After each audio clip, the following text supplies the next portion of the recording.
world now stood tall with new pride. Gaddafi wanted Libya to be strong, but he also wanted Africa to rise.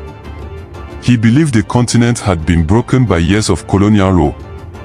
He said, Africa must stand together. If we are divided, the world will control us. If we unite, we will be powerful.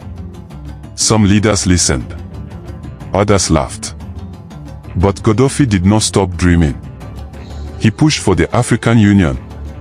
He talked about one African army, one African passport, and an African currency backed by gold so no foreign nation could control Africa's future. Across the continent, many people saw him as a leader who dared to dream big. But with every dream he chased, powerful nations far away began to watch him more closely, and not with friendly eyes. Gaddafi's dream grew louder, and so did the world's attention. He used Libya's oil wealth to support African nations that were struggling.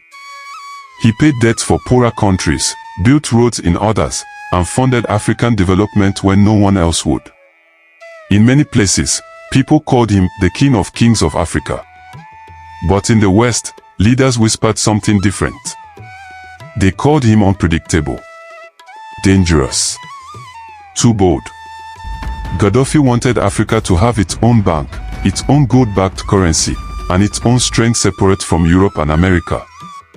This idea worried powerful countries that had enjoyed control for many years. Still, Gaddafi pushed forward. He built a great man-made river, the largest irrigation project in the world, bringing water across the desert. Scientists said it was impossible. He made it possible. But while Libyans saw progress, foreign governments saw a man they could not control. And history shows powerful nations fear leaders who cannot be controlled. Tensions grew quietly, like smoke before a fire. Gaddafi felt the pressure. He knew storms were forming around Libya. But he believed he was fighting for Africa's future, and he refused to step back. Then came 2011, the year everything changed. Protests spread across the Arab world, and foreign powers saw a chance to reshape Libya. At first, Gaddafi believed Libya could settle its problems peacefully. But media stories, political pressure, and international voices grew louder. Soon, NATO forces moved in. Planes filled the sky. Libya, once calm and proud, became a battlefield overnight. Explosions shook cities. Families ran for safety.